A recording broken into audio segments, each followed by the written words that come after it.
Jerusalem British படையினரால் கைப்பற்றப்பட்டது.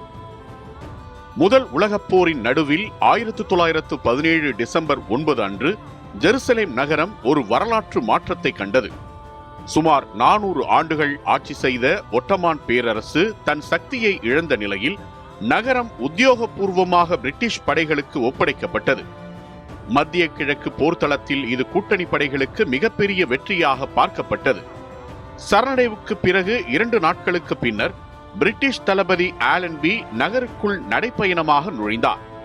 ஜெருசலேமின் புனித தன்மையை மதிக்கும் வகையில் குதிரை அல்லது வாகனத்தில் அல்லாமல் நடைபாதையாக நுழைந்த அவரது செயல் உலக ஊடகங்களில் பெரும் கவனத்தை ஈர்த்தது.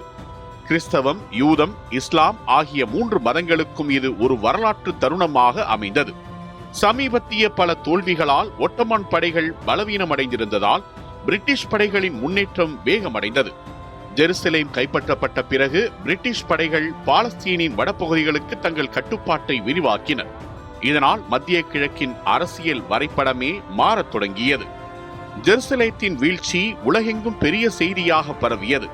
1917 போரின் மிக கடினமான கட்டத்தில் இருந்த கூட்டணி படைகளுக்கு இது ஒரு மன உறுதி ஊட்டும் சாதனையாக அமைந்தது. ஐரோப்பா, அமெரிக்கா போன்ற நாடுகளின் பத்திரிகைகள் இதை வரலாற்று விடுதலை என்று விவரித்தன. 1917 சம்பவம் அடுத்த பல தசாப்தங்களில் மத்திய கிழக்கின் அரசியல் நிலையை பெரிதும் மாற்றியது. பிரிட்டிஷ் மண்டேட் நிறுவப்படுவதற்கான வழி இதனால் திறக்கப்பட்டது. அதே சமயம் அரபு யூத அரசியல் மோதல்களின் விதையும் இச்சம்பவத்திலேயே விதைக்கப்பட்டது.